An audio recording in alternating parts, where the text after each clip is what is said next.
Assalamualaikum warahmatullahi wabarakatuh. Apa kabar anak-anakku kelas 6 hari ini? Semoga selalu dalam lindungan Allah Subhanahu wa taala ya. Berjumpa lagi dengan saya Bu Kuntari Setiawati. Sebelum pelajaran dimulai, marilah kita berdoa menurut agama dan kepercayaan kita masing-masing. Anak-anakku kelas 6 yang Bu Guru sayangi dan Bu Guru banggakan, pada hari ini kita akan belajar tema 2, persatuan dalam perbedaan, subtema 3, bersatu kita teguh, pembelajaran yang kelima. Anak-anakku bisa membuka buku siswa halaman 130 sampai dengan 136. Bagaimana anak-anakku? Sudah siap belajar bersama? Tujuan pembelajaran 1. Setelah mengamati video pembelajaran dan membaca teks, siswa mampu mengidentifikasi makna upaya mengembangkan kehidupan kebangsaan yang sejahtera di awal masa kemerdekaan Indonesia menggunakan diagram. 2. Setelah membaca teks dan berdiskusi, siswa mampu menulis makna upaya mengembangkan kehidupan kebangsaan yang sejahtera di masa awal kemerdekaan Indonesia dalam bentuk diagram. 3. Setelah mengamati video pembelajaran, siswa mampu mengidentifikasi pola lantai pada tari tradisional. Anak-anakku, apakah semboyan bangsa Indonesia? Semboyan bangsa Indonesia adalah Bhinneka Tunggal Ika. Arti Bhinneka Tunggal Ika adalah berbeda-beda tetapi tetap satu jua. Kalimat sederhana yang penuh makna ini diambil dari kitab Sutasoma karya Empu Tantular. Apa makna semboyan tersebut? Jika dikaitkan dengan makna upaya mengembangkan kesejahteraan rakyat Indonesia di awal masa kemerdekaan, ayo kita cari tahu dengan membaca teks di bawah ini. Upaya bangsa Indonesia meningkatkan kesejahteraan rakyat di awal masa kemerdekaan. Indonesia pada awal berdirinya Republik Indonesia, keadaan ekonomi Indonesia sangat buruk. Hal ini disebabkan oleh berbagai hal, di antaranya harga barang-barang mahal akibat inflasi dan adanya blokade ekonomi oleh Belanda atau Nika. Berbagai upaya dilakukan oleh pemerintah beserta rakyat untuk meningkatkan kesejahteraan, di antaranya pada awal kemerdekaan, pemerintah dan rakyat Indonesia belum sempat melakukan perbaikan ekonomi secara baik. Baru bulan Februari 1946, pemerintah mulai memprakarsai usaha untuk memecahkan masalah-masalah ekonomi yang mendesak. Upaya-upaya tersebut meliputi yang pertama, pinjaman nasional. Program pinjaman nasional ini dilaksanakan oleh Menteri Keuangan, Insinyur Surahman. Pinjaman nasional akan dibayar kembali selama jangka waktu 40 tahun. Usaha yang kedua, mengadakan konferensi ekonomi. Konferensi ini dihadiri oleh para cendekiawan, para gubernur, dan para pejabat lainnya yang bertanggung jawab langsung mengenai masalah ekonomi di Jawa. Konferensi ini dipimpin oleh Menteri Kemakmuran, Insinyur Darmawan Mangunkusumo. Tujuan konferensi ini untuk memperoleh kesepakatan yang bulat dalam menanggulangi masalah-masalah ekonomi yang mendesak seperti masalah produksi dan distribusi makanan, sandang, serta status dan administrasi perkebunan. Usaha yang ketiga, pembentukan Badan Perancang Ekonomi.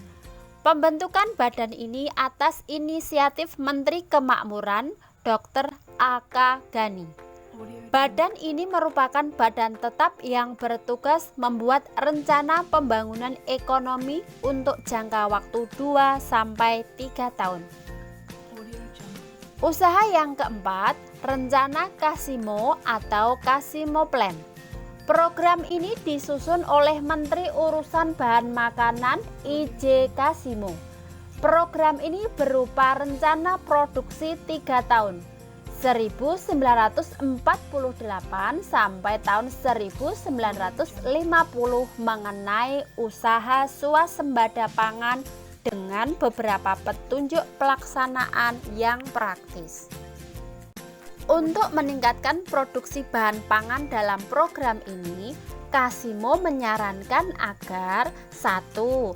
Menanami tanah-tanah kosong di Sumatera Timur seluas 281.277 hektar. 2. Di Jawa dilakukan intensifikasi dengan menanam bibit unggul. 3. Pencegahan penyembelihan hewan-hewan yang berperan penting bagi produksi pangan. 4. Di setiap desa dibentuk kebun-kebun bibit. 5. Transmigrasi. Usaha yang kelima, Persatuan Tenaga Ekonomi. Organisasi yang dipimpin BR Motik ini bertujuan untuk menggiatkan kembali partisipasi pengusaha swasta. Dengan dibentuknya PTE juga diharapkan dapat dan melenyapkan individualisasi di kalangan organisasi pedagang sehingga dapat memperkokoh ketahanan ekonomi bangsa Indonesia. Nah, anak-anakku, setelah kalian membaca teks upaya bangsa Indonesia meningkatkan kesejahteraan rakyat di awal masa kemerdekaan Indonesia, tugas kalian adalah menuliskan kesimpulan dari teks pada bagan berikut. Nah, tadi ada 5 upaya yang dilakukan oleh bangsa Indonesia untuk meningkatkan kesejahteraan rakyat di awal masa kemerdekaan. Silahkan ditulis di bagan ini ya. Seperti semboyan bangsa Indonesia, bersatu kita teguh dalam mewujudkan persatuan dan kesatuan. Semboyan tersebut juga diperlukan dalam melakukan gerakan pola lantai tarian agar terlihat kompak dan indah. Pengertian pola lantai tari. Pola lantai tari adalah garis-garis di lantai yang dilalui penari ketika melakukan gerak tari dari perpindahan tempat satu ke tempat lainnya. Pola yang juga disebut garis imajiner ini sengaja dibuat oleh formasi penari kelompok. Garis tersebut dapat digambarkan dengan melihat formasi para penari ketika sedang memperagakan tarian. Pola lantai tari bisa dilakukan oleh penari tunggal, berpasangan, atau berkelompok, meskipun sebagian besar pola tari dilakukan oleh berkelompok. Fungsi pola lantai yaitu untuk menata gerakan tarian, membentuk komposisi dalam pertunjukan tarian dan menciptakan kekompakan antar anggota penari.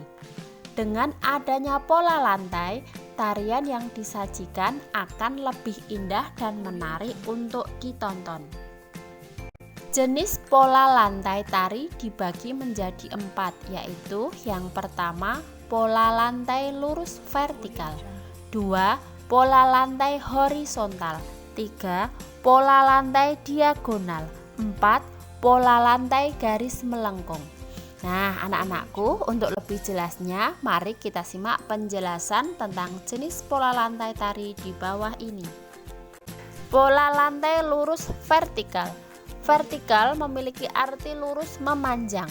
Pola lantai lurus vertikal berarti polanya yang lurus dan memanjang.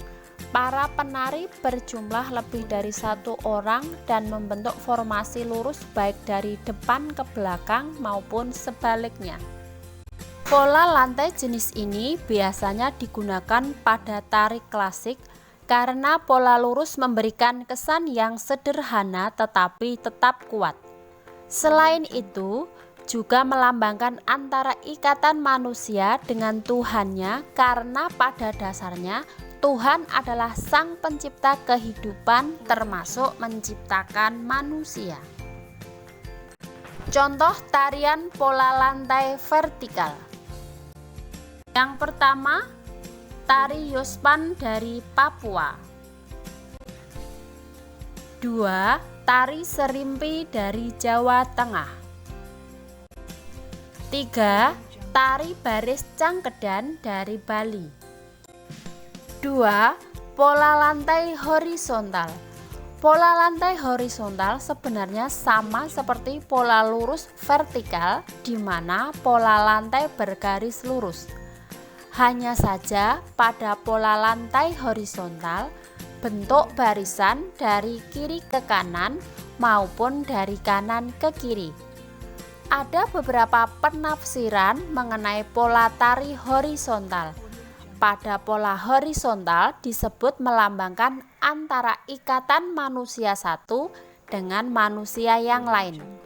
Pada dasarnya, manusia pasti membutuhkan bantuan dari manusia lain. Contoh tarian pola horizontal. Yang pertama, tari Saman dari Aceh. 2. Tari Indang dari Sumatera Barat. Pola lantai tari yang ketiga adalah pola lantai diagonal. Sesuai dengan namanya, pola lantai diagonal membentuk garis menyudut ke kanan atau ke kiri. Jenis pola ini memberikan kesan yang dinamis, tetapi tetap kokoh untuk para penonton atau penikmatnya. Contoh tarian pola diagonal.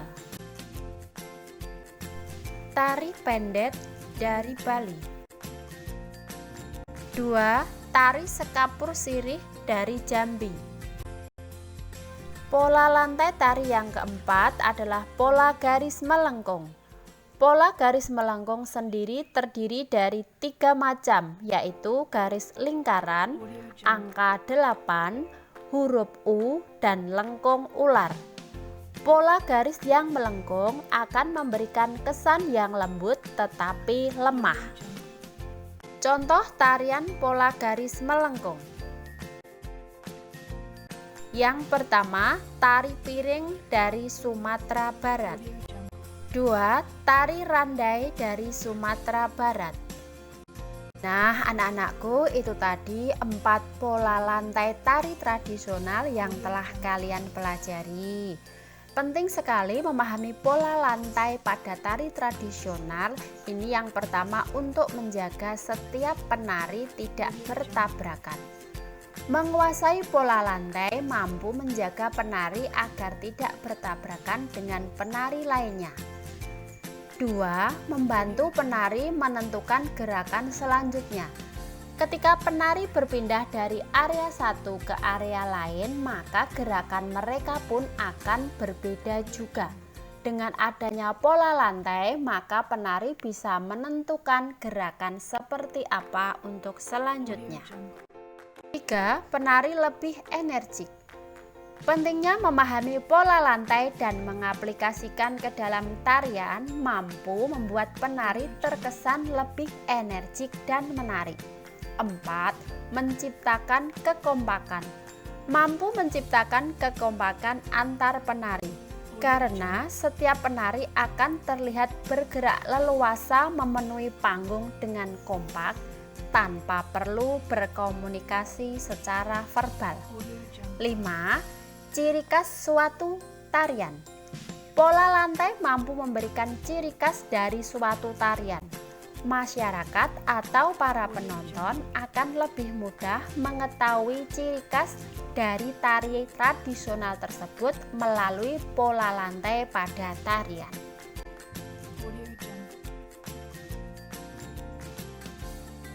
Bagaimana anak-anakku? Apakah kalian sudah memahami materi hari ini?